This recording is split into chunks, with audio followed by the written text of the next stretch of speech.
Bismillahirrahmanirrahim. Assalamualaikum warahmatullahi wabarakatuh.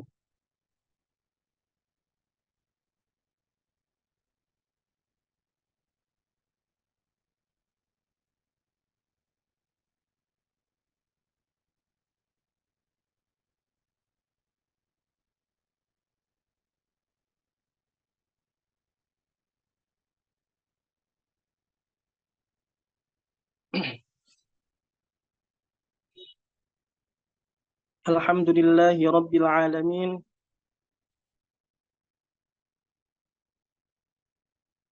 Alhamdulillahi rabbil alamin. Alhamdulillahilladzi anzala ala 'abdihi alkitaba wa lam yaj'al lahu 'iwaja. Wassalatu wassalamu ala asyrafil anbiya'i wal mursalin wa ala alihi wa ashabihi wa man tabi'ahum bi ihsanin ila yaumil qiyamah. Segala puji bagi Allah Subhanahu wa taala yang telah memberikan kepada kita banyak sekali nikmat-nikmatnya, di antaranya nikmat iman, nikmat Islam, nikmat bisa belajar Al-Qur'an sehingga kita dapat berkumpul di majelis yang insya Allah dimuliakan ini. Shalawat serta salam kita curahkan kepada junjungan kita Nabi besar Muhammad sallallahu alaihi wasallam. Beliaulah yang pertama kali mengajarkan kepada kita cara membaca Al-Qur'an, begitu pula cara mengamalkan isi Al-Qur'an, sehingga kita dapat meneladani beliau dalam membaca Al-Qur'an maupun dalam mengamalkan kandungan isi Al-Qur'an. Alhamdulillah, di kesempatan kali ini kita dapat berkumpul di majelis yang insya Allah penuh berkah untuk sama-sama mempelajari bagaimana cara membaca surat Al-Fatihah yang benar. Dan insya Allah pada pertemuan kali ini kita akan mulai dengan muqaddimah terlebih dahulu, muqaddimah daurah tahsin surat Al-Fatihah. Di dalam muqaddimah ini kita akan membahas tentang urgensi mempelajari tahsin Al-Quran secara umum dan juga tahsin Al-Fatihah secara khusus. Pertama-tama kita akan membangun mafhum terlebih dahulu tentang pentingnya bagi seorang muslim untuk mempelajari tahsin Al-Quran. Terlebih lagi tahsin surat Al-Fatihah yang merupakan salah satu rukun sholat. Dan ini sangat penting karena dengan kita mempunyai mafhum yang benar untuk mempelajari tahsin Al-Quran, ketika kita nanti dalam proses tahsin kemudian menemukan kesulitan-kesulitan, kita tidak akan putus asa, kita tidak akan berhenti, tidak akan menyerah, karena kita sudah punya mafhum bahwasannya yang kita pelajari merupakan sesuatu yang sangat mulia yang berkaitan dengan kalam Allah Subhanahu wa taala.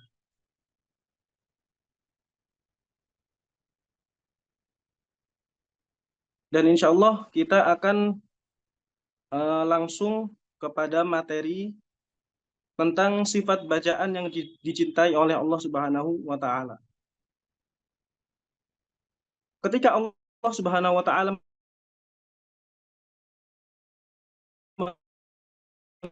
menurunkan Al-Qur'an kepada baginda Allah, juga menurunkan cara membaca Al-Qur'an, menurunkan sifat bacaan khusus yang diturunkan oleh Allah kepada Nabi Muhammad. Jadi ketika kita membaca Al-Qur'an yang merupakan teks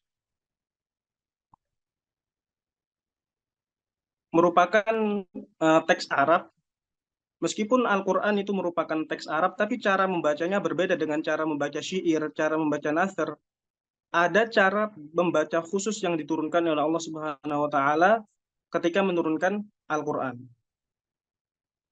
Dan Allah Subhanahu wa taala mencintai seseorang yang membaca Al-Qur'an sebagaimana ia itu diturunkan, dengan sifat bacaan yang persis sebagaimana Al-Qur'an itu diturunkan. Hal ini kita bisa dapatkan dari hadis yang sudah di-share oleh Ruwaq Quran ID di Instagram, kemudian di platform sosial media lainnya.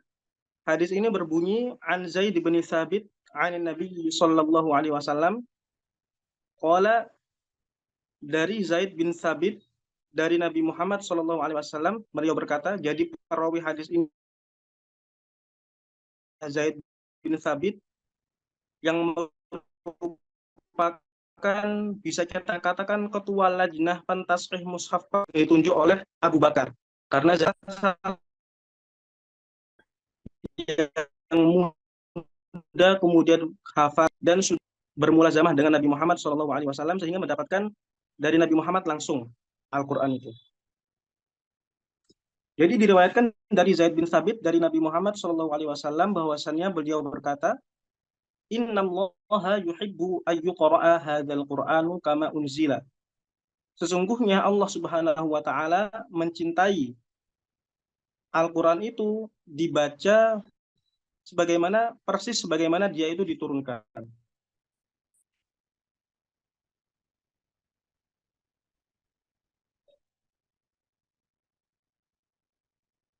Saya share dulu PowerPoint-nya.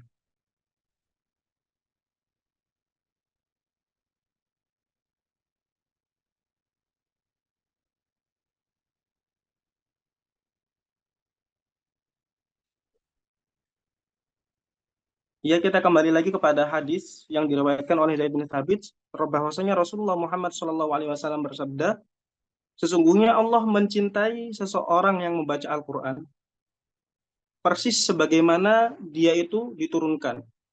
Hadis ini ditakhrij, dikeluarkan oleh Ibnu Khuzaimah dalam Sahihnya. Dari hadis ini kita dapat mengambil dua faidah. Yang pertama, bahwasannya Allah mencintai bacaan orang yang membaca Al-Quran dengan sifat bacaan yang persis ketika Allah menurunkan Al-Quran. Yang kedua adalah kita dapat mengambil bahwasanya ada sifat bacaan khusus, metode membaca khusus yang diturunkan bersamaan dengan diturunkannya Al-Quran. Jadi yang pertama apa? Yang pertama, dari hadis ini kita bisa mengambil bahwasannya Allah mencintai seseorang yang membaca Al-Quran persis sebagaimana Al-Quran itu diturunkan dengan sifat bacaan yang persis. Kemudian faedah yang kedua adalah ada sifat bacaan khusus yang diturunkan oleh Allah ketika menurunkan Al-Quran. Apa sifat bacaan khusus tersebut? Kita akan tahu dari Al-Quran. Dijawab oleh Allah Subhanahu wa taala di dalam Al-Quran. Dan ini merupakan perintah dari Allah Subhanahu wa taala. Allah Subhanahu wa taala berfirman di surat Al-Muzammil, ya ayyuhal muzammil, bismillahirrahmanirrahim, ya ayyuhal muzammil, qumil laila illa qalila, nisfahu aw yanqus minhu qalila. Kemudian ayat selanjutnya, auzida alaihi wa rattilil qur'ana tartila.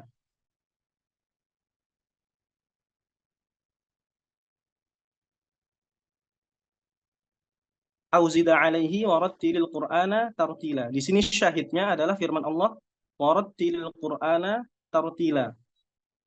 Bagaimana kita menerjemahkan ayat ini? Terjemahannya adalah warattilil Qur'ana tartila, dan tartilkanlah Al-Qur'an itu dengan setartil-tartilnya. Di situ ada fi'il amr, warattilil Qur'ana, kemudian ditaukidkan, ditekankan dengan maf'ul mutlak tartila, yang ketika maf'ul mutlak ini masuk kepada suatu fi'il itu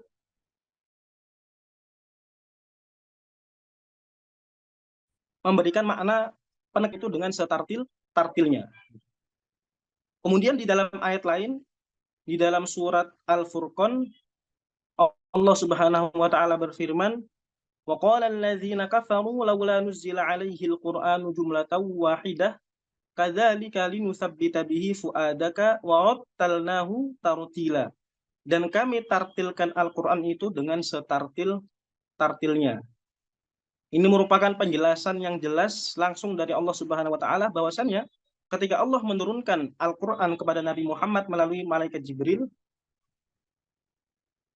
Allah menurunkannya dengan bacaan yang tartil, bacaan yang pelan-pelan, yang tidak tergesa gesa. Dan insya Allah kita akan tahu makna dari tartil di slide setelahnya. Apa yang dimaksud dengan tartil? Nah, ketika kita menjawab pertanyaan ini, tentu kita tidak bisa menjawab menggunakan jawaban dari kita sendiri atau jawaban dari orang-orang biasa, tapi kita harus merujuk kepada jawaban para sahabat yang ketika Al-Quran turun, para sahabat itulah yang menyaksikan turunnya Al-Quran. Di sini ada penjelasan dari Imam Ali karramallahu wajhah tentang apa itu sebenarnya tartil. Apa itu sebenarnya tartil? Imam Ali ketika mendefinisikan tartil adalah tajwidul hurufi wa ma'rifatul wukuf. Tartil adalah tajwidul hurufi wa ma'rifatul wukuf. Tartil itu yang mencakup dua hal, yang memenuhi dua hal. Yang pertama adalah tajwidul huruf, kita mentajwidkan setiap huruf.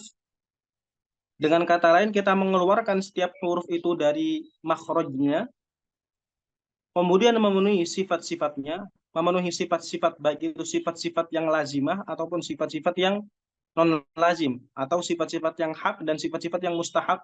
Sifat-sifat yang hak itu contohnya kayak sifat hamas, sifat jahr, kemudian sifat syiddah wa khawf wa tawassut. Itu merupakan sifat-sifat yang lazimah pada setiap huruf. Kemudian contoh sifat yang non lazimah atau sifat yang mustahak itu seperti tartil dan juga tafkhim, yang insya Allah nanti kita akan lebih jelaskan secara detail ketika mempraktekkan tahsin surat Al-Fatihah. Itu merupakan rukun yang pertama dari tartil. Kemudian rukun yang kedua adalah wa ma'rifatul wukuf. Tidak cukup hanya dengan kita memberikan setiap huruf haknya dan juga mustahaknya, tapi kita juga harus mengetahui ilmu waqaf dan ibtida. Dan ma'rifatul waqf wal ibtida, yaitu pengetahuan kapan kita itu berhenti, kapan kita itu memulai, itu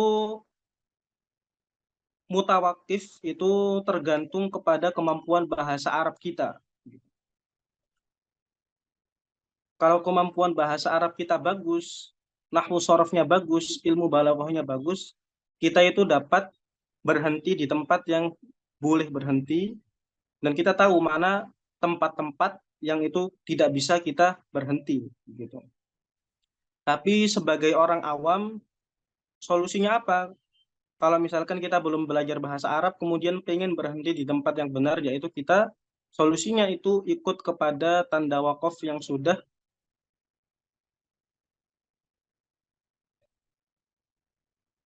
sampai kita mengetahuinya dengan berhenti kepada tanda wakaf yang sudah tertulis pada mushaf. Kita iltizam, kita mengikuti tanda wakaf yang sudah ada pada mushaf. Kalau kita belum bisa berhenti sendiri, belum bisa menentukan tempat berhenti yang tepat. Ini merupakan definisi tartil yang dicetuskan oleh Imam Ali karramallahu wajhah gitu.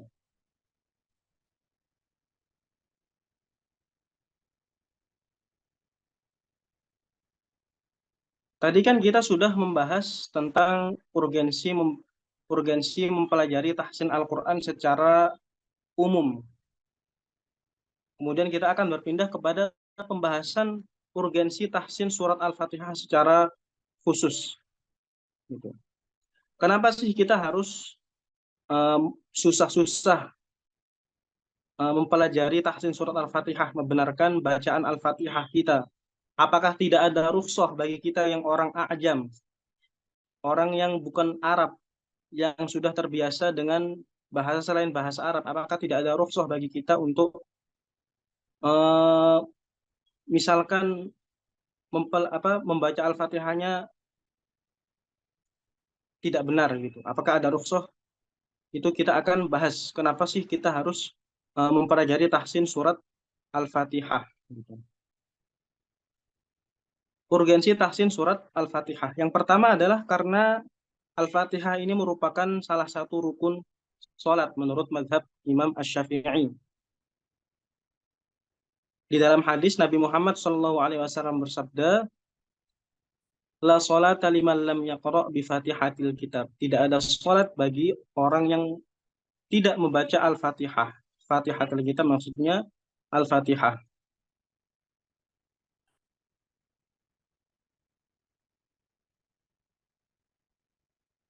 Ini merupakan dalil bahwasannya Al-Fatihah itu merupakan rukun sholat. Kalau ditinggalkan, itu sholatnya tidak sah.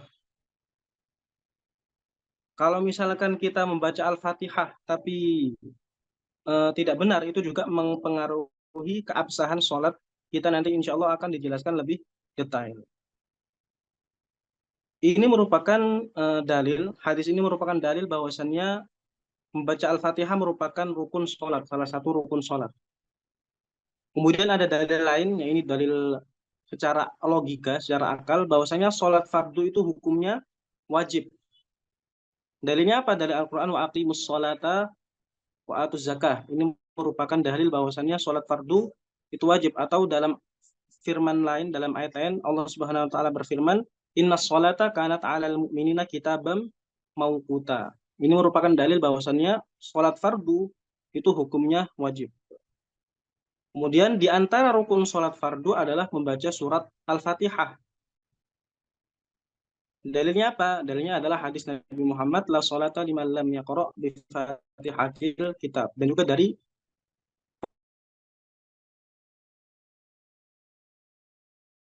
perbuatan Rasulullah Muhammad SAW, Al-Fatihah juga wajib.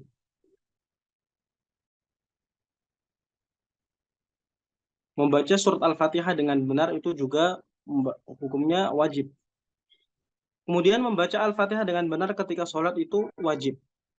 Tidak dapat membaca dengan benar kecuali belajar dan talaki kepada guru. Maka belajar tahsin surat Al-Fatihah kepada guru hukumnya wajib juga atau fardu ain bagi setiap kaum muslimin, karena ditaklif kepada mereka sholat. Di dalam sholat ada membaca surat Al-Fatihah, dan tidak dapat membaca surat Al-Fatihah yang benar kecuali dengan belajar kepada guru. Maka belajar tahsin surat Al-Fatihah kepada seorang guru yang mumpuni itu hukumnya fardu ain mim babi ma la yatimul wajibu illa bihi fahuwa wajib. Bahwasannya sesuatu yang wajib ketika tidak bisa terlaksana kecuali dengan sesuatu yang lain, maka sesuatu yang lain itu hukumnya juga menjadi wajib. Gitu.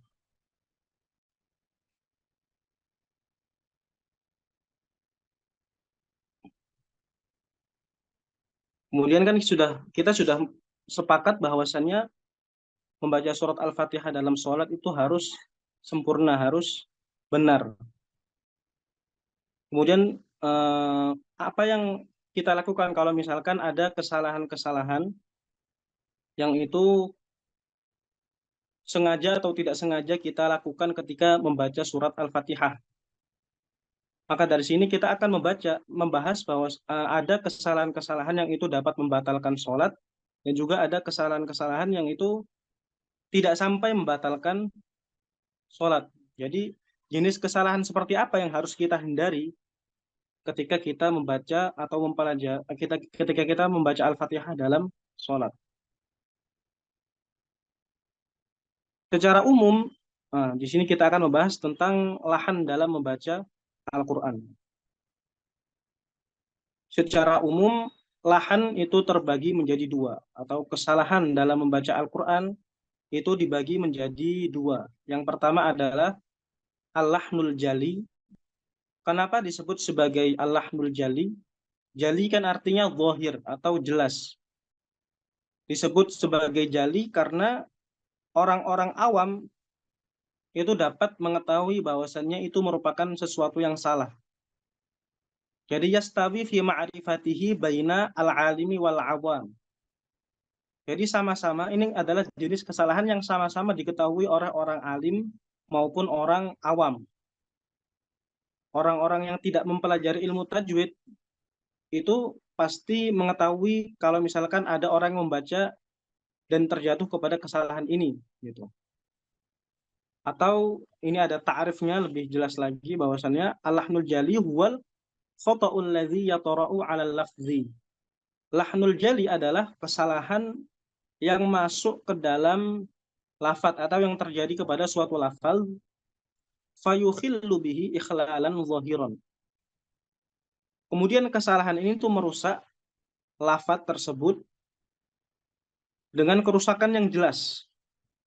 Sawaun akhalla bil ma'na aula. Baik kesalahan tersebut itu mempengaruhi makna ataupun tidak, wa ya'rifuhul jami'. Nah, ini yang penting wa ya'rifuhul jami'. Jadi lahnul jali itu yang diketahui semua orang. Baik orang itu orang awam maupun orang ahli ilmu Al-Qur'an, semuanya itu mengetahui kalau misalkan bacaan itu salah. Makanya disebut sebagai lahnul jali. Dan lahnul jali ini secara umum itu merusak makna. Secara umum itu mayoritas itu merusak makna. Kalaupun ada yang tidak merusak makna itu sedikit sekali gitu. Dan contoh-contoh dari lahnul jali yang pertama adalah ketika kita atau ketika seseorang tabdilu harfin bi harfin akhar. Ketika seseorang itu mengganti satu huruf dengan huruf yang lain. Contohnya kalau dalam surat Al-Fatihah misalkan alhamdu, kan harusnya pakai ha. Alhamdu, makhrajnya ha dari wasatul halq, dari tenggorokan bagian tengah, tapi malah menggunakan diganti huruf ha menjadi huruf ha yang makhrajnya dari pangkal tenggorokan. Jadi alhamdulillahi rabbil alamin ini merupakan contoh dari lahnul jali yang sampai bisa merubah makna. Kenapa? Kalau alhamdulillahi rabbil alamin menggunakan ha itu artinya segala puji itu milik Allah Subhanahu wa taala, tapi kalau alhamdu itu artinya segala kematian milik Allah Subhanahu wa taala. Jadi sangat-sangat merusak makna gitu. Saya izin dengerin azan dulu.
Ya, kita lanjutkan tadi sampai pembahasan salah satu contoh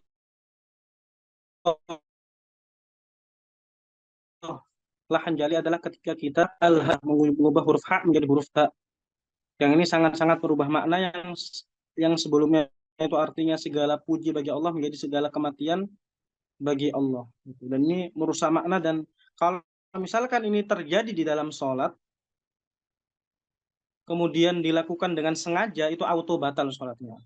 Tapi kalau tidak sengaja, kalau dilakukan oleh seorang qori, itu wajib diulang dengan bacaan yang benar.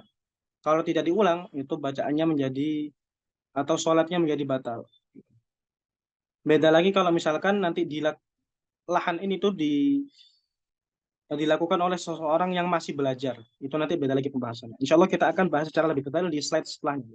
Kemudian contoh selanjutnya dari lahnul jali adalah tabdilu harokatin biharokatin ukhra. Ini juga sangat-sangat fatal dan juga dapat mengubah makna. Gitu. Contohnya misalkan dalam surat Al-Fatihah.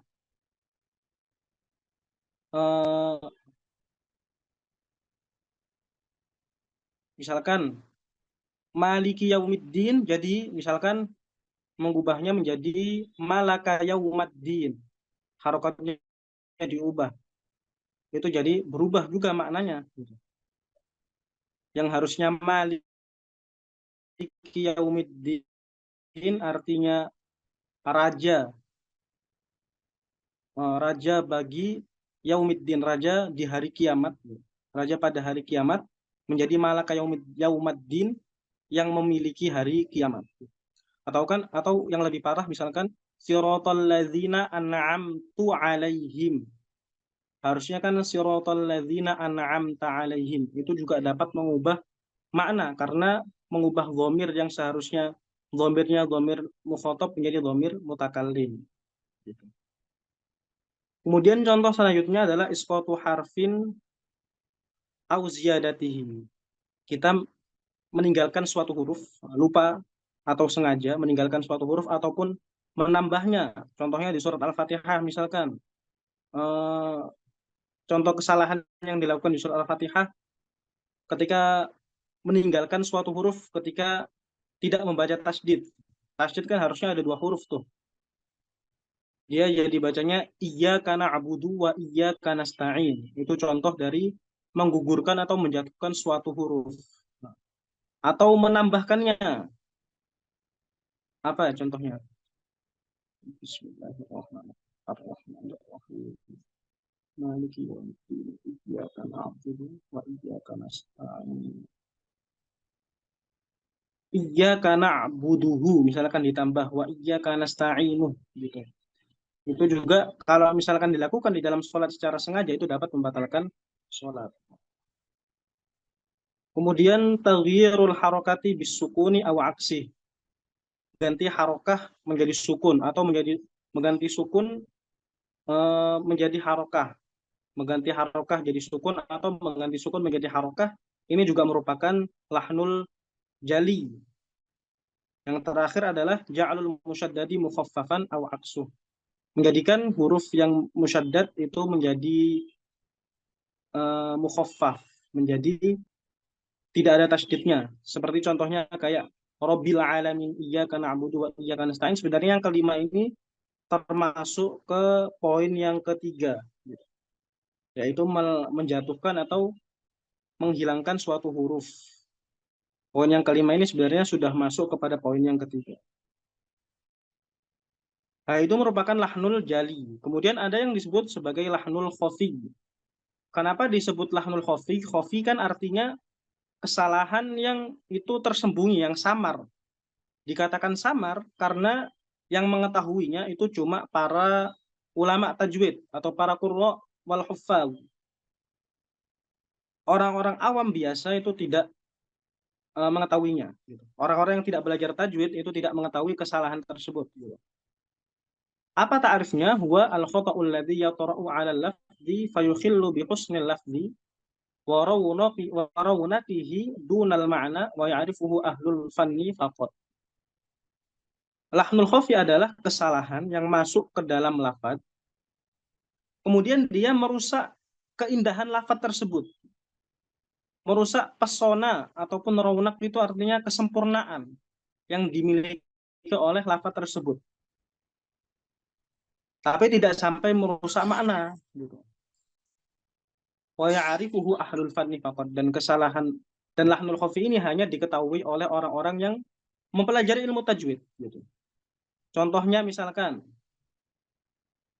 meninggalkan gunnah ataupun ziyadah fil mad atau mengurangi atau menambah miqdar dari mad, mengurangi atau menambah harokat pada huruf-huruf panjang gitu.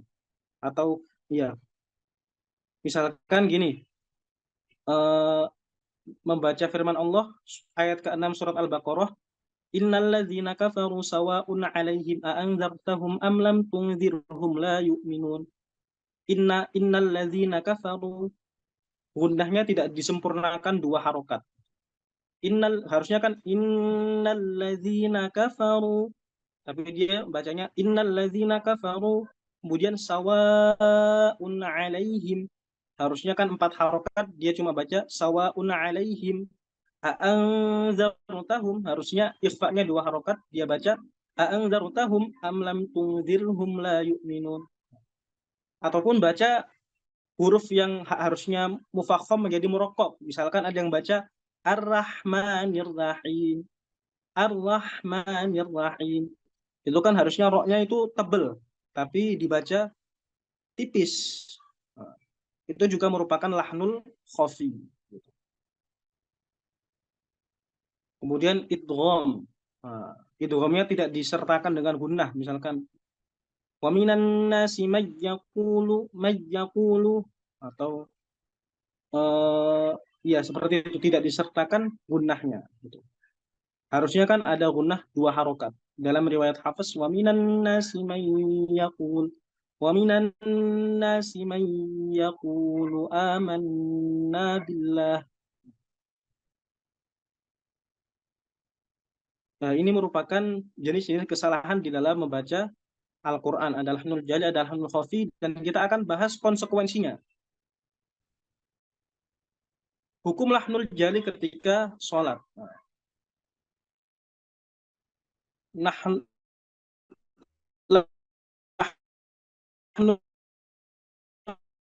jali sebagaimana yang sudah kita bahas, jali yang itu dapat merusak makna. Seyogyanya, umumnya itu lahnul jali itu merusak makna. Ada juga lahnul jali yang tidak merusak makna gitu. Yang tidak merusak makna itu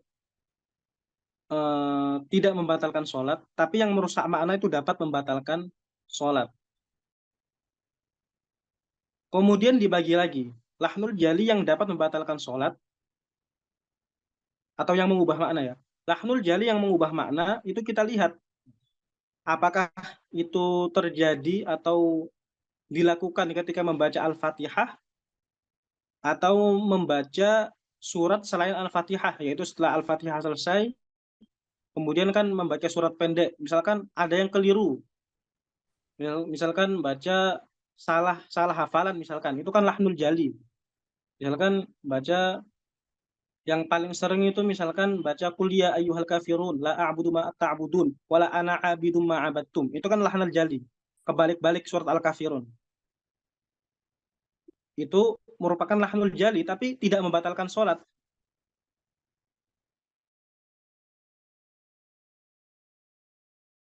Cuma yang batal itu baca sholat. Tapi kalau lahnul jali ini terjadi pada Al-Fatihah, dilakukan pada surat Al-Fatihah, itu kita lihat sengaja atau tidak.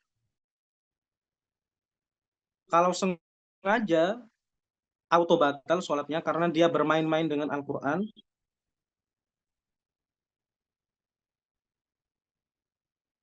Kalau nggak sengaja, itu tidak batal.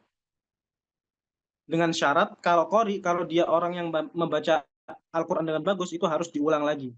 Misalkan dia tadi baca Alhamdulillahi Rabbil Alamin.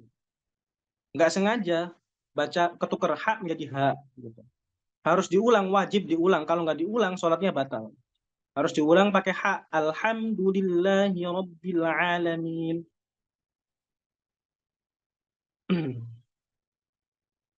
Loh, kalau misalkan yang melakukan kesalahan lahnul jali di surat Al-Fatihah itu orang yang belum belajar tahsin surat Al-Fatihah.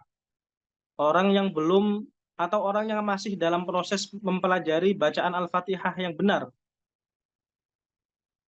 Kemudian dia melakukan lahnul jali ketika sholat pada Al-Fatihah. Maka sholatnya nggak batal. Selama dia masih mau belajar, selama dia masih dalam proses pembelajaran, itu sholatnya tidak batal. Sholatnya tidak batal selama dia masih mau belajar mempelajari bagaimana bacaan Al-Fatihah yang benar. Gitu.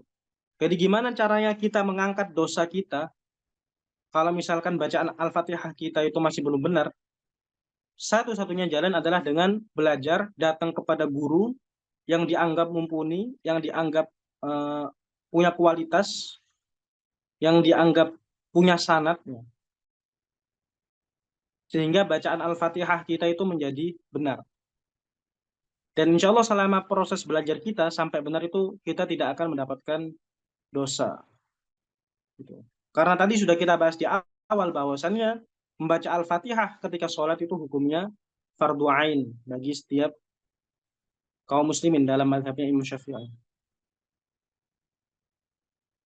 Ya, itu tadi merupakan muqaddimah dalam pembahasan tahsin surat Al-Fatihah.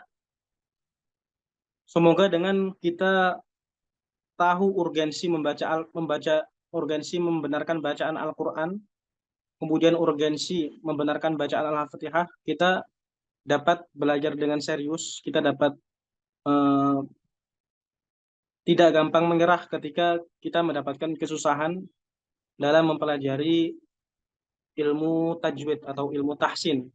Dan insya Allah bagi orang-orang yang itu mempunyai kemauan mempelajari ilmu tajwid ataupun ilmu tahsin itu dimudahkan oleh Allah karena Al-Quran itu sudah dijamin kemudahannya oleh Allah Subhanahu Wa Taala. Walaqad yassarnal Qur'ana lidzikri fahal mim mudzakir.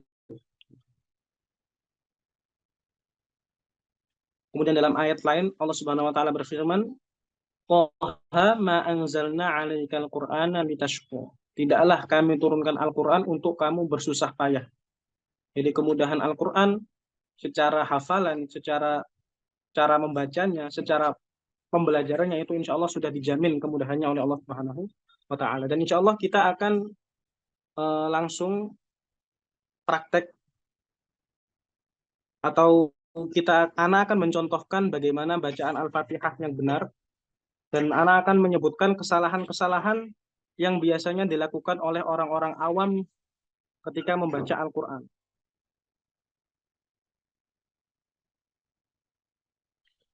Insya Allah kita akan mulai dari ta'awud ya. Ta'awud ini bukan bagian dari surat Al-Fatihah, tapi ta'awud ini hukumnya sunnah ketika kita ingin membaca Al-Quran. Imam Syatibi berkata, "Idza ma aradta ad-dahrata qara'u fasta'id jiharan minasyaitani billahi musjala."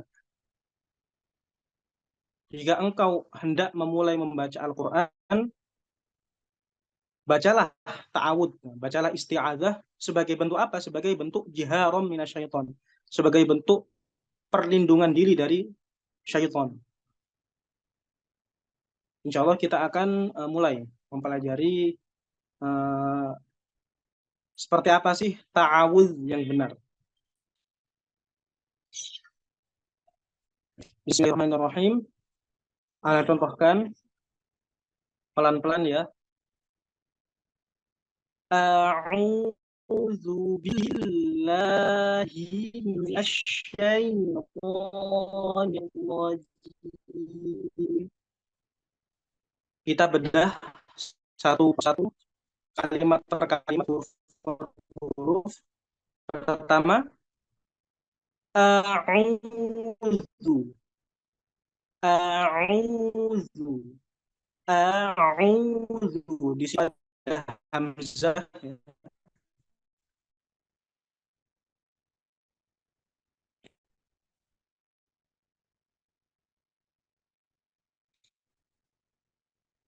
Di situ pada huruf pertama ada hamzah.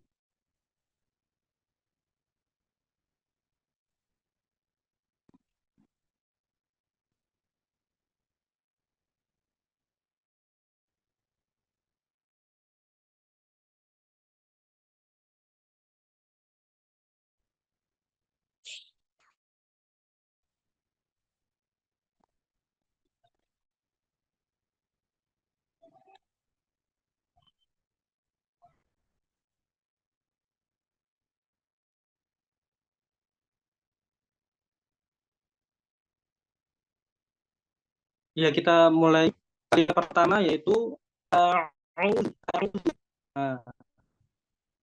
hurufnya hamzah itu harus dijelaskan karena dia bersifat jelas dan harus pelan-pelannya dari makhrajnya dari pangkal tenggorokan. Makhrajnya dari pangkal tenggorokan. A'udzu, dan hamzanya di sini bersifat tipis ya, murokok. Gimana caranya kita melafadzkan hamzah dengan tipis? Itu cukup dengan tersenyum. Cukup dengan mengeluarkannya dengan tersenyum. Tersenyum tipis. A'udzu, a'udzu. Yang salah itu misalkan tebal dibacanya. A'udzu, a'udzu itu salah, tapi cukup dengan tersenyum. A, a, a'udzu. Cukup dengan tersenyum. Jadi cara mengeluarkan huruf dengan tipis, dengan murokok itu caranya dengan tersenyum. Membentuk senyum tipis. A'udzu, a'udzu. Kemudian yang kedua adalah huruf ain. Huruf ain ini perhatikan, penting. Ini merupakan huruf yang biasanya sulit bagi orang-orang awam. Itu merupakan huruf yang keluar dari bagian tengah. Huruf yang keluar dari tenggorokan bagian wasat hati. Dan ketika kita mengeluarkan huruf ain itu harus dimurnikan keluar dari tenggorokan. Jangan sampai masuk ke hidung. Jadi gini caranya. A'udzu, a'udzu, a'udzu. Di situ ada dhammah juga, wa kullu madmumin walayatimma, wa kullu madmumin falayatimma illa bi dhammis syafataini dhammah. Setiap yang berharokat madmum, yang berharokat dhammah itu tidak akan sempurna kecuali dengan memonyongkan dua bibir. Jadi harus dimonyongkan kedua bibirnya karena dia ada harokat dhammah. A'udzu. Hurufnya adalah huruf dal. Huruf dal ini makhrajnya dari ujung lidah ditempelkan di antara kedua gigi seri. Gigi seri bagian atas bawah itu diletakkan huruf lidah di antara keduanya. Jadi gini. A'udzu, a'udzu, a'udzu. Zalnya juga madmum. Harus dimonyongkan bibirnya ke depan supaya dhammahnya keluar dengan sempurna. Kemudian kalimat selanjutnya a'udzu billahi, billahi. Ba-nya di situ berharokat kasroh, ada garis di bawah. Cara mengucapkan huruf kasroh atau cara mengucapkan harokat kasroh dengan sempurna itu dengan seperti kita mengucapkan huruf i.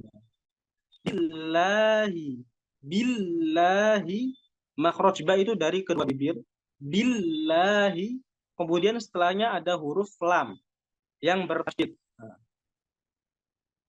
Setiap yang bertasydid itu ada nabroh, ada tekanan. Jadi nggak bisa billahi, bacanya biasa billahi itu nggak bisa, tapi harus ditekan. A'udzu billahi, billahi, billahi, karena ada tasydid, dan setiap yang bertasydid itu ada nabroh, ada penekanan di dalamnya. Ketika mengucapkan tasydid itu ada penekanan. Billahi, billahi, haknya ini harus jelas, jangan diseret, jangan bahasanya itu apa? Jangan dikeluarkan hamzah musahalah. Jangan billahi, billahi, billahi. Jangan gitu, tapi harus dijelaskan haknya. Billahi minasyaitonir rajim.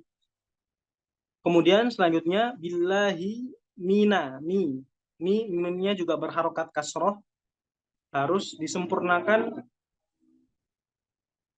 kasrohnya dengan cara tadi meringis ya, minasyaitoni, nunnya berharokat fathah harus, dan juga dia merupakan huruf yang tipis, jadi cara mengucapkannya dengan tersenyum.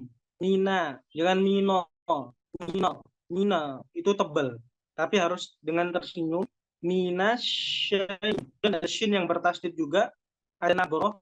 Setiap yang bertasydid pasti ada nabroh, ada tekanan dalam pengucapannya. Minasyaiton, minasya, ada tekanan ketika mengucapkan tasydid.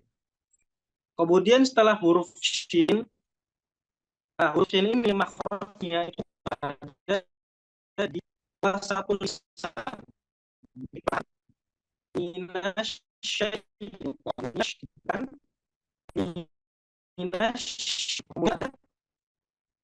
syaitan. Di situ ada namanya huruf shin. Ketika ada huruful mad, di sini ya sukun, kemudian didahului oleh fathah,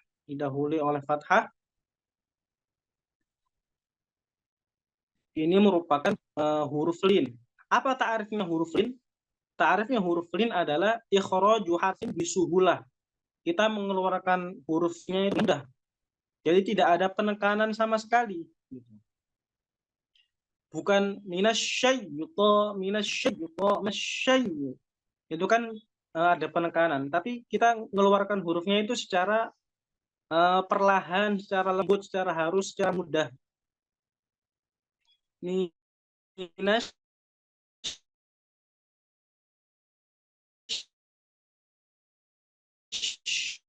syaiton, minas.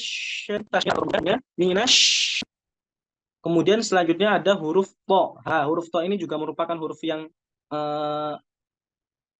bermasalah pada lidahnya orang-orang A'jam. Huruf to ini dia memiliki sifat isti'la. Apa itu sifat isti'la? Sifat isti'la itu ketika irtifa'u aqsal lisani ilal hanaqil a'la. Ketika pangkal lidah itu naik sampai naik ke arah pangkal lidah, naik ke arah langit-langit mulut. Jadi ini lidah nih. Ini ketika posisinya huruf ta. Posisinya huruf ta itu seperti ini. Ketika mengucap itu naik. Pangkal lidahnya itu naik. Pangkal lidahnya itu naik. Jadi dia sifatnya tebal.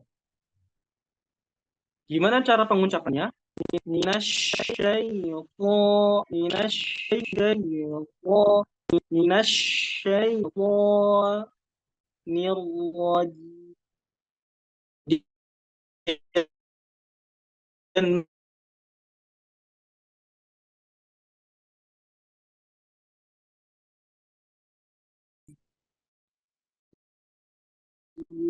ada huruf ro. Huruf ro ini merupakan huruf yang pada huruf ro ini ada untuk dihindari.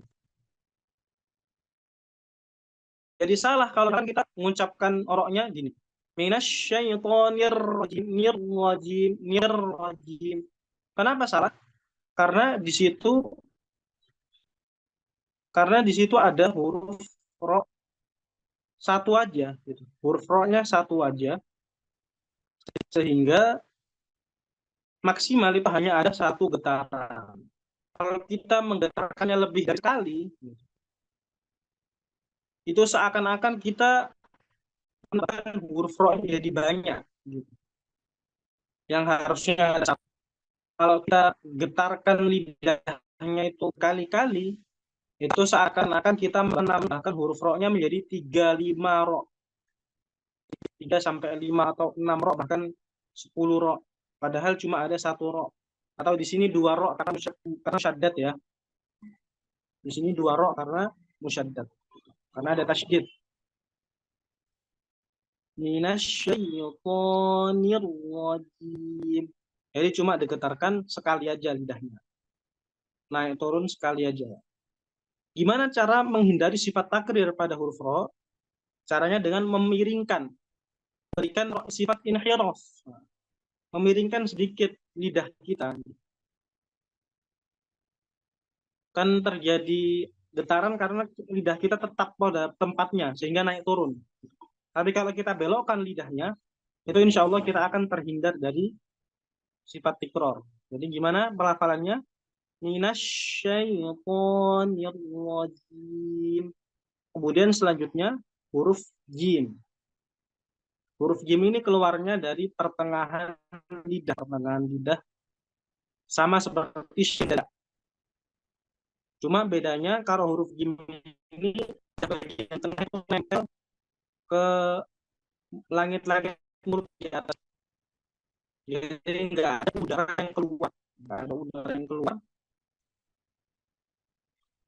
Cara pelafalannya seperti apa? Minasyaitonir rajim, nirrajim, nirrajim, jim, jim.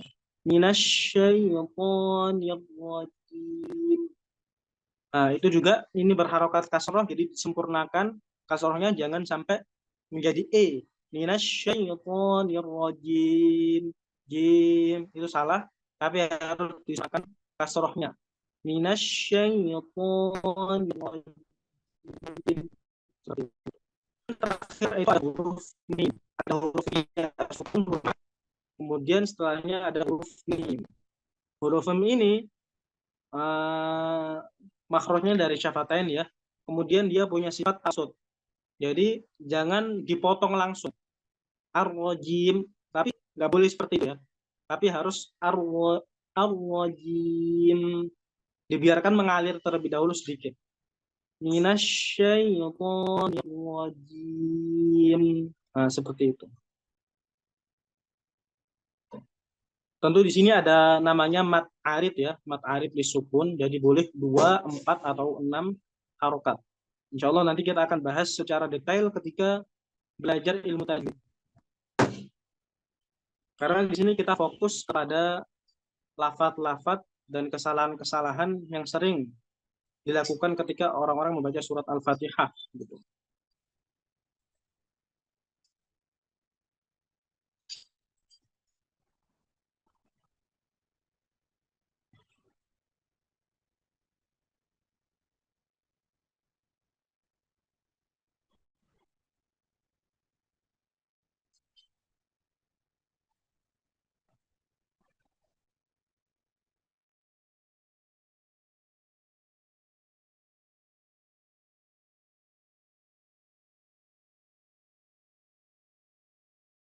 Kemudian kita lanjut ke ayat pertama di surat Al-Fatihah. Ya.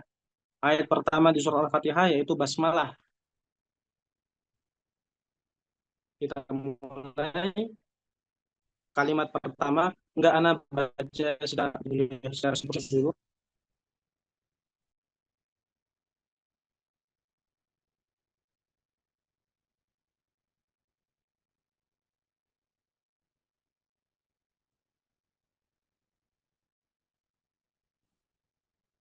Nah, kita baca yang bareng. Nah, kita anak contohin dulu ya.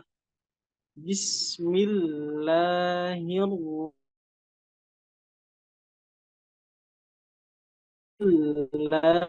Nah, sekarang di situ Bismillahirrahmanirrahim. Bismillahirrahmanirrahim.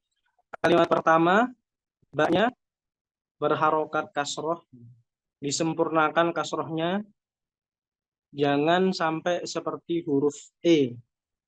Jangan bismillah, salah, tapi disempurnakan kasrohnya.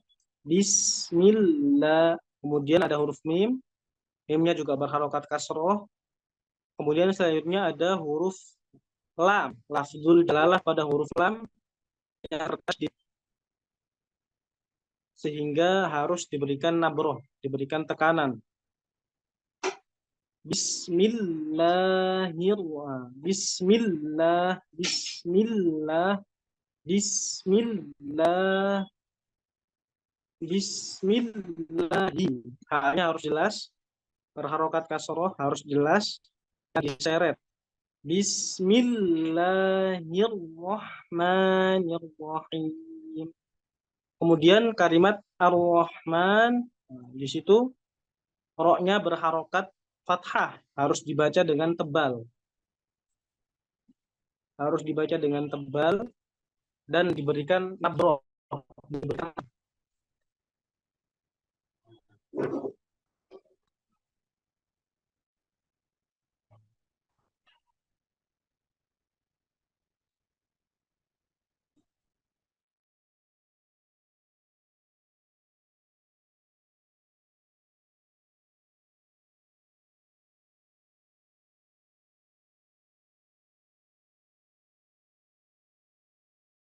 dan bertasydid. Gimana cara pelafalannya? Bismillahirrahmanirrahim. Nah, di situ ada huruf ro lagi. Sifat takrornya maksimal sekali, nggak boleh berkali-kali. Kenapa? Karena tadi sudah disebutkan ya, kalau misalkan kita urang berkali-kali itu melahirkan ro yang lain. Gitu. Bismillahirrahmanirrahim. Kemudian ada ha. Nah, haknya ini tipis. Berarti kita caranya gimana? Caranya dengan tersenyum. Cara mengucapkannya dengan tersenyum. Ar-Rahmanir-Rahim. Nah, kemudian nunnya juga harus jelas berharokat kasroh. Ar-Rahmanir-Rahim. Kemudian di situ ada huruf ro lagi, sama seperti sebelumnya, dihindari sifat takrirnya, kemudian ditebalkan karena dia berharokat fathah, kemudian huruf haknya itu tipis. Kemudian disempurnakan kasrohnya. Ar-Rahim. Nah, seperti itu. Kemudian di situ ada mat arid disukun, boleh 2, boleh 4, boleh 6 harokat. Kemudian terakhir ada huruf mim. Huruf mimnya itu dia punya sifat tawassut. Nggak boleh langsung dipotong, langsung ar-rahim. Nggak boleh, tapi harus dialirkan sedikit. Ar-rahim. Ar-rahim. Sedikit aja. Karena dia punya sifat tawassut.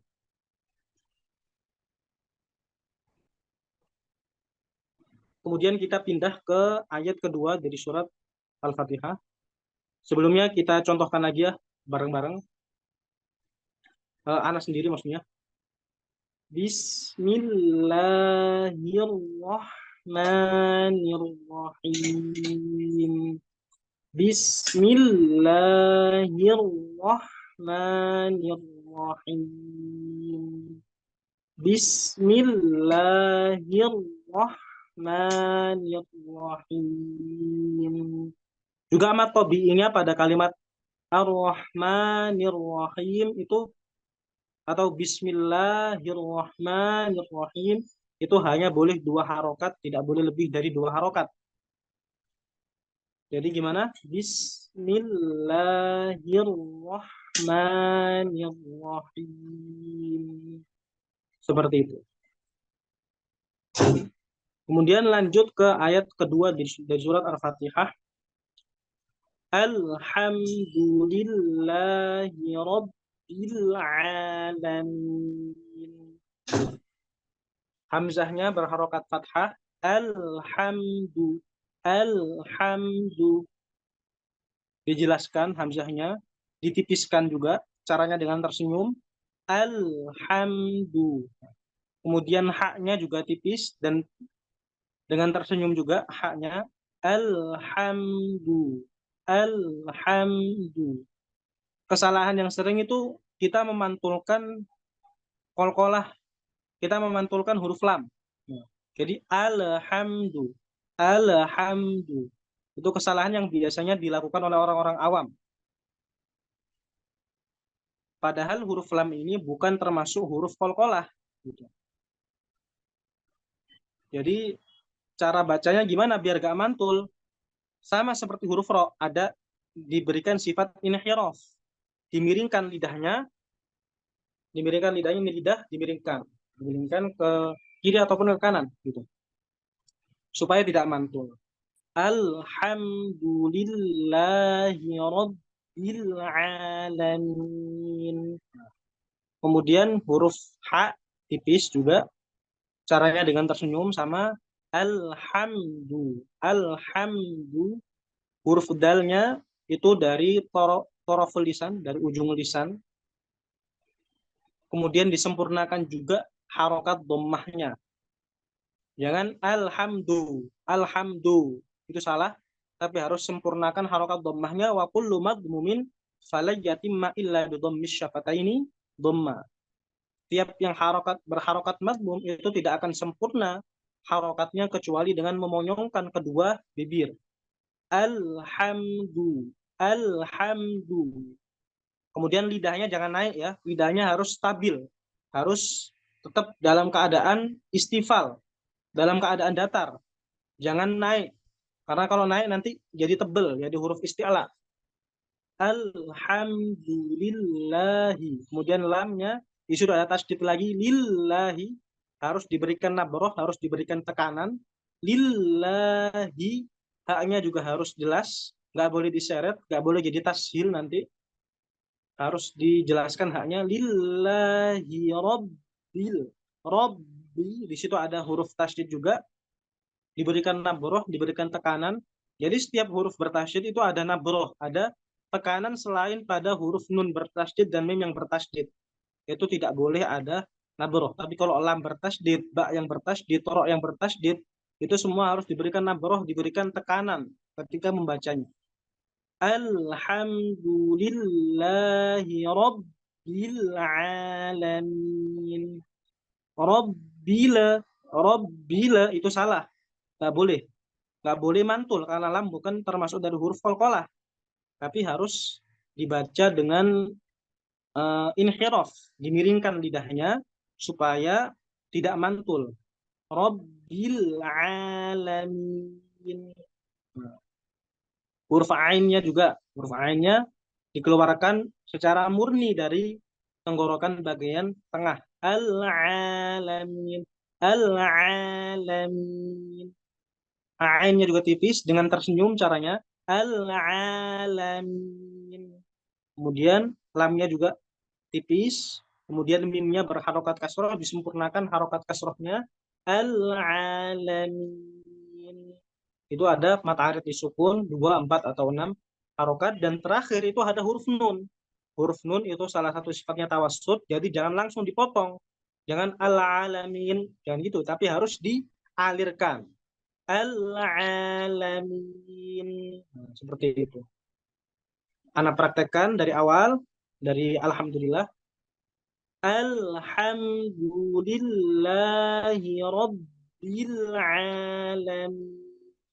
Rabbil, nah, baknya harus tipis, harus disempurnakan kasrohnya. Rabbil alamin. Alhamdulillah. Nah, di sini tekan.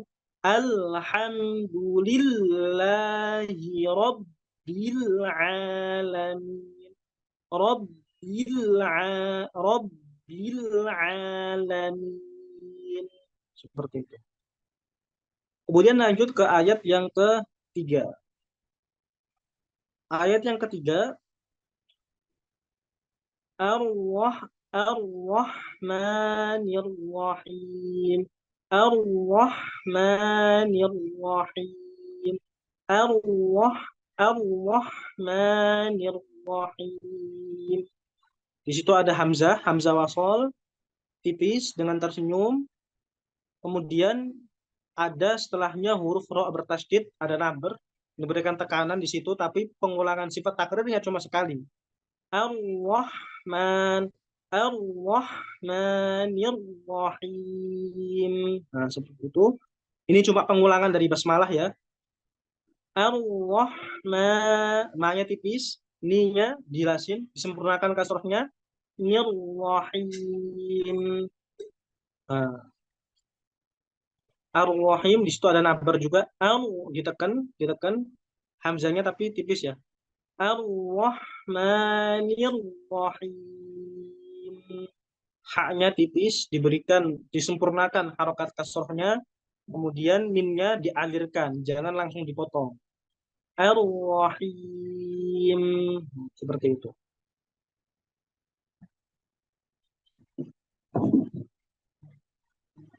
Saya praktekkan sekali lagi. Ar-Rahmanir Rahim. Ar-Rahmanir Rahim. Ar-Rahmanir Rahim. Kemudian lanjut ayat selanjutnya. Maliki yaumiddin. Maliki yaumiddin. Nah, di sini ada huruf mim keluarnya dari syafatain. ma tipis, jangan jangan seperti itu, tapi harus seperti tersenyum. Maliki, lamnya disempurnakan, kasrohnya, kafnya juga disempurnakan kasrohnya. Maliki nah, di situ ada huruf lin juga, waw sukun yang setelahnya ada harokat fathah. Maliki yaumiddin. Yaumiddin. Huruf lin tadi apa ta'rifnya? Ikhraju harfin bisuhulah. Kita mengeluarkan setiap huruf, enggak. Kita mengeluarkan huruf lin dengan mudah. Dengan mudah tanpa adanya kesulitan atau tekanan.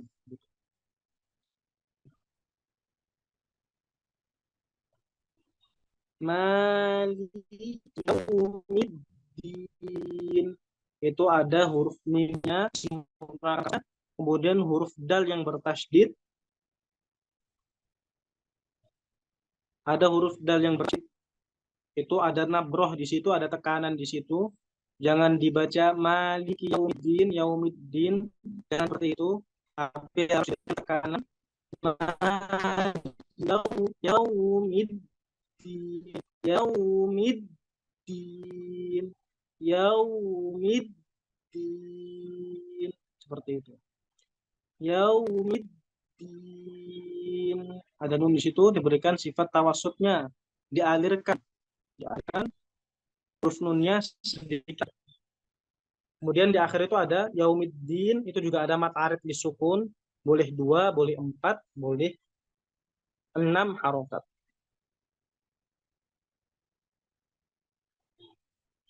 Kemudian lanjut ke ayat yang keempat ya.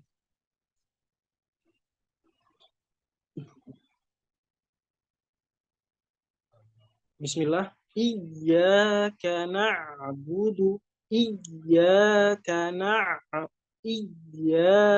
na'budu wa iyyaka nasta'in. Iyyaka na'budu dialirkan, na'budu wa iyyaka nasta'in. Na'budu wa iyyaka nasta'in. Nah, kalimat pertama langsung ada tasydid. Enggak, pertama hamzahnya disempurnakan kasrohnya dulu. Jangan ya, jangan seperti itu, tapi harus disempurnakan kasrohnya terlebih dahulu. Iyyaka, kemudian ada ya bertasydid, diberikan nabrohnya, diberikan tekanannya. Iyyaka, ya-nya juga tipis, jadi dengan tersenyum. Iyyaka, kayaknya juga dengan tersenyum. Iya, diberikan tekanannya. Iyyaka na'budu. Hati-hati, ainnya dialirkan. Jangan na'budu. Na'budu itu salah. Na'budu tanpa dialirkan itu salah, tapi harus dialirkan. Karena dia punya namanya sifat tawassut. Wa baina rikhin wasyadidi lin umar. Lam, nun, ain, mim, ro. Itu semuanya harus dialirkan. Karena dia merupakan sifat huruf-huruf yang memiliki sifat tawassut. Na'budu. Nanya tipis ya, nanya dengan tersenyum. Na'budu. Budu. Na'budu. Nah, di situ ada 2 harokat dhammah berurutan, disempurnakan dua-duanya, dan lidahnya harus dalam keadaan datar, jangan naik ke atas supaya nggak jadi tebal, supaya tidak jadi tebal. Lidahnya harus stabil, tetap di bawah. Na'budu wa iyyaka. Wawnya itu makhrajnya dari syafatain, dari kedua bibir. Wa. Seperti itu. Wa iyyaka, di situ ada tasydidnya juga, sama seperti yang di awal, diberikan nabrohnya, ditekan. Wa iyyaka nasta'in. Nas, nah, itu ada sifat hamas sama seperti bismi. Nas, nah, itu harus dialirkan. Harus ada nafas yang keluar, jaroyanu nafas. Nas, nas, nah, ada udara yang mengalir karena dia punya sifat hamas, huruf sin. Bis, nah, nas, ta'in, seperti itu. Nasta, tanya tipis, jangan nasto, nasto, nasta, itu salah. Tapi harus tipis, caranya dengan tersenyum. Nasta'in, nasta'in. Nah, seperti itu. Ainnya juga dikeluarkan, dimurnikan keluarnya dari tenggorokan bagian tengah. Kemudian ada huruf ya, mat, mat arid disukun sepanjang 2, 4, ataupun 6 harokat. Nunnya itu juga merupakan huruf tawasud ya. Nunnya punya sifat tawasud, jadi dialirkan ketika mengucapkan huruf nunnya. Gitu.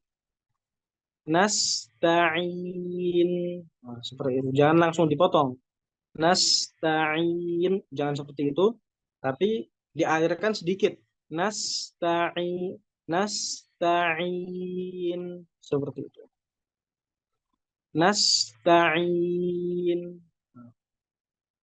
Insya Allah kita sampai ayat keempat. Ayat keempat atau kelima ini.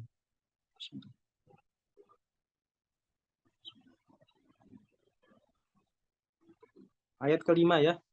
Insya Allah pertemuan kita sampai ayat kelima dan insya Allah akan kita sambung ayat kelima, ayat keenam dan ayat ketujuh di pertemuan besok insya Allah. Semoga Allah Subhanahu Wa Taala memberikan kepada kita kesempatan umur yang panjang sehingga kita dapat bertemu di pertemuan besok hari.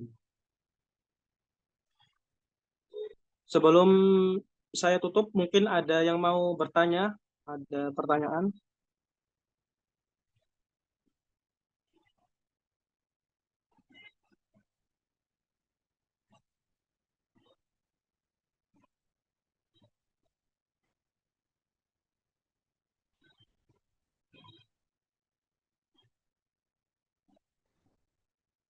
Ada yang mau bertanya?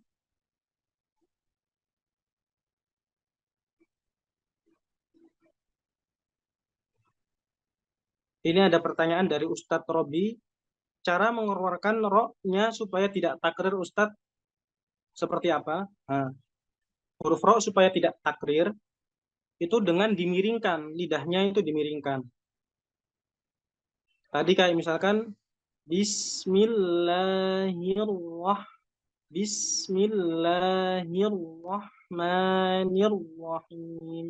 Bismillahirrahmanirrahim. Bismillahirrahmanirrahim. Bismillahirrahmanirrahim.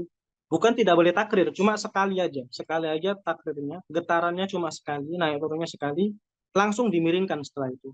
Bismillahirrahmanirrahim. Bismillahirrahmanirrahim. Nah, bukan seperti itu ya. Bismillahirrahmanirrahim. Ar-Rahim. Ar-Rahim. Ar-Rahim.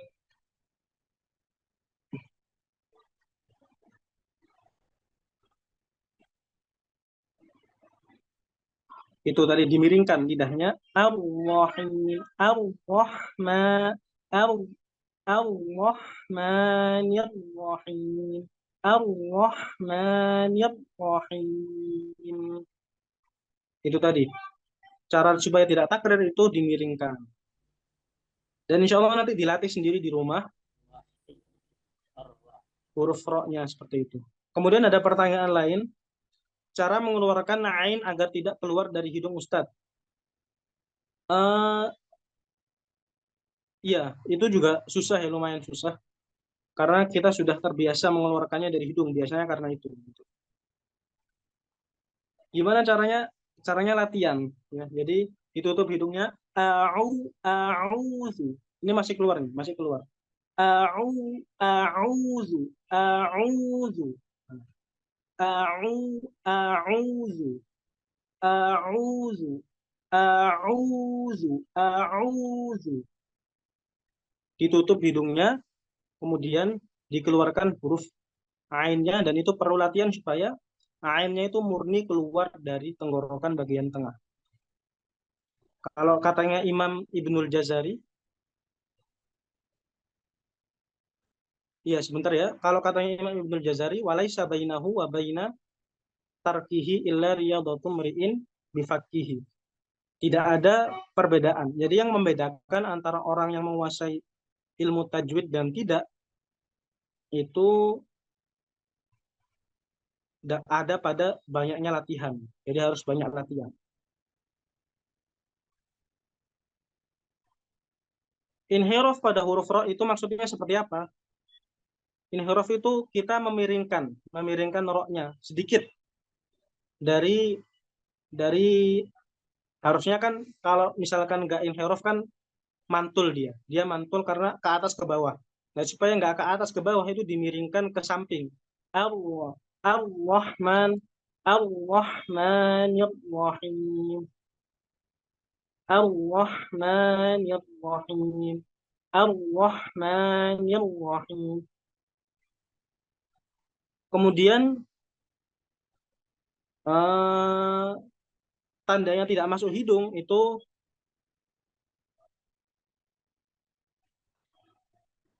tandanya tidak masuk hidung ketika hidungnya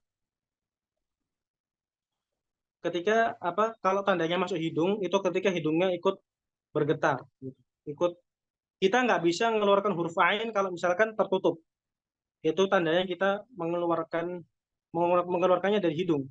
Kalau misalkan kita tidak dapat mengeluarkan huruf ain dalam keadaan hidung kita tertutup, itu tandanya kita masih mengeluarkannya lewat hidung. Cara pengucapan huruf to agar tidak monyongkan bibir bagaimana? To. Gampang, tinggal apa? Lidah bagian depan itu ditempelkan ke apa? Ke langit-langit, kemudian lidah bagian belakangnya diangkat. Jadi dia bentuk cekungan. Minasyaiton, ya rajim. Minasyaiton. Kan nggak monyong tuh. Bibirnya dalam keadaan biasa. Minasyaiton, ya rajim.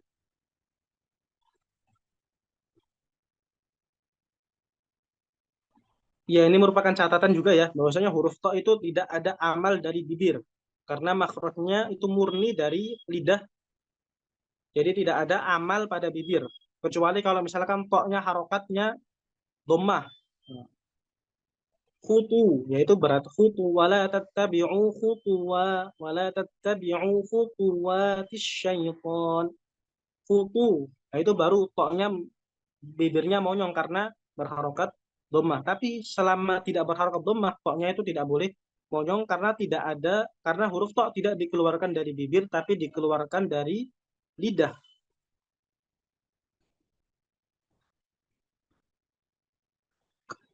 Kalau huruf ain masuk ke hidung apakah termasuk lahan khafi? Iya, termasuk lahan khafi.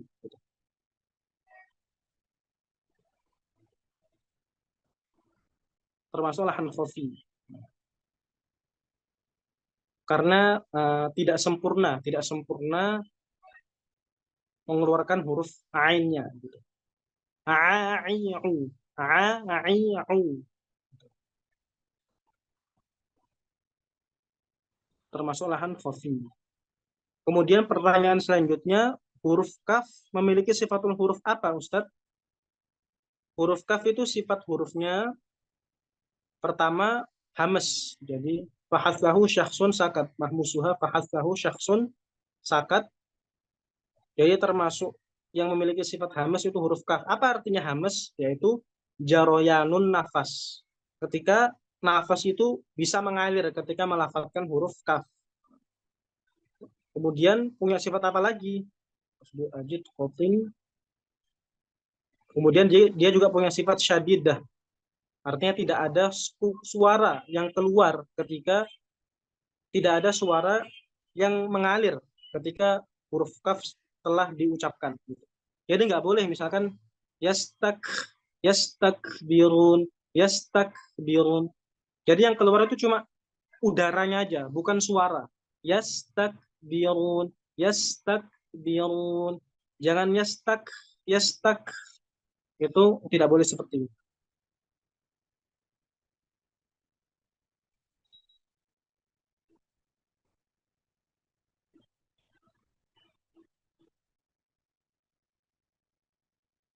Kemudian pertanyaan selanjutnya, panduan tahsin via YouTube atau media online yang banyak sekali, bagaimana hal tersebut tanpa kita bertemu langsung seperti saat ini juga? Ini pertanyaan yang bagus ya. Jadi sebenarnya yang ideal itu adalah kita mempelajari Al-Quran secara musyafahatan, secara al-akhdhu min afwahi syuyukh. Kita mengambil langsung dari para masyayikh. Kita hadir halakoh setoran, kita menyetorkan hafalan kita, menyetorkan bacaan kita kepada para masyayikh secara offline. Secara offline, itu yang ideal. Tapi ketika zaman berkembang, ketika zaman sudah berkembang seperti sekarang ini, ternyata bisa gitu kita melakukan tahsin, melakukan tahfidz via online, dan itu ternyata juga bermanfaat ya. Dari segi bermanfaat atau tidak, itu bermanfaat dan kita bisa mengambil faidah dari hal tersebut. Kemudian juga menghasilkan sesuatu. Jadi ketika kita ikut talaki secara online itu juga kelihatan hasilnya.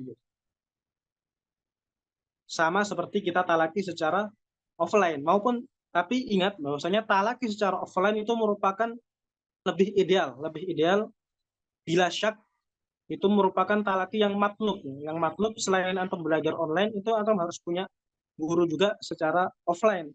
Yang antum mulazamah dari beliau. Kemudian kayak via online ini kan banyak kekurangannya, kayak misalkan internetnya yang lambat, atau misalkan kita tidak bisa memperhatikan video cuma suara, tidak bisa memperhatikan bagaimana pengucapan atau bentuk bibirnya masyayikh seperti apa kalau misalkan cuma suara doang. Kalau dengan video nanti misalkan jadi lambat itunya, koneksinya seperti itu.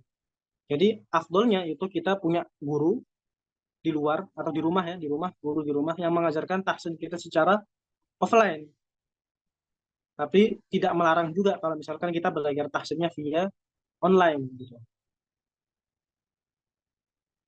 Bahkan para ulama qiraat, para ulama Quran itu mensyaratkan kalau misalkan ana nih setoran online, ana kan juga pernah setoran online misalkan ke para masyayikh. Padahal masyayikhnya di Mesir, cuma karena jauh tempatnya ana setorannya online, tapi disyaratkan sebelum ana setoran itu sudah setoran dulu Al-Fatihah sama Al-Baqarah beberapa ayat, dipastikan bacaannya sudah benar atau enggak gitu. Baru kemudian boleh setoran online. Itu pun ketika khataman pertama itu harus full video call. Nggak boleh cuma suara doang. Ada lagi masyayikh yang mensyaratkan harus setoran 1 juz dulu secara offline. Baru kemudian sisanya 29 juz online. Itu ada masyayikh yang seperti itu. Tapi ada pula masyayikh yang ideal, masyayikh yang keras ya, itu melarang online secara total. Jadi ketika setoran mengambil sanad qiraat, ini ingat ya, ini sanad qiraat, bukan sanad tahsin, bukan sanad ijazah riwayat hafaz, tapi sanad qiraat itu harus musyafahatan dan dilarang online gitu. Itu ada juga masyayikh yang seperti itu. Kecuali ketika thalibnya itu sudah benar-benar lancar, sudah hafal matan syatibiyah, hafal matan durrah, sudah hafal aujuh-aujuhnya, khilaf-khilafnya sudah hafal, itu baru diperbolehkan untuk setoran online, setoran qiraat secara online. Gitu. Banyak itu sikapnya masyayikh memandang permasalahan tahsin online atau setoran online itu banyak mawakifnya. Tapi secara umum itu membolehkan hal tersebut. membolehkan tahsin atau tahfidz via online dengan syurut tentunya, tidak dimutlakkan tapi dengan syurut.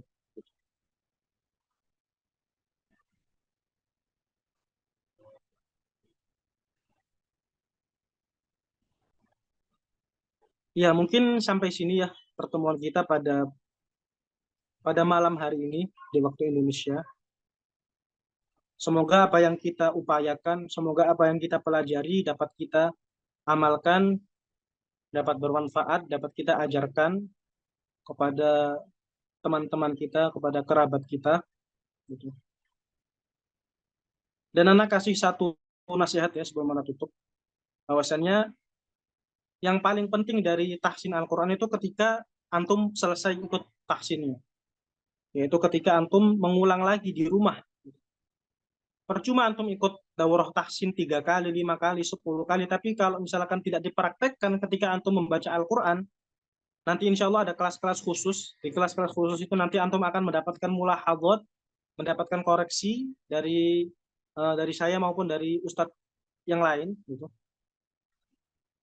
Di mulahadhat itu nanti perlu antum ulangi sendiri di rumah, perlu antum latih di rumah,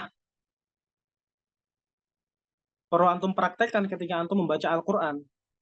Kalau cuma praktek pada majlis, itu insya Allah antum tidak akan bisa membaca Al-Quran dengan baik dan benar. Gitu. Kalau misalkan cuma dipraktekkan di majlis, tapi perlu praktek di luar majlis seperti itu.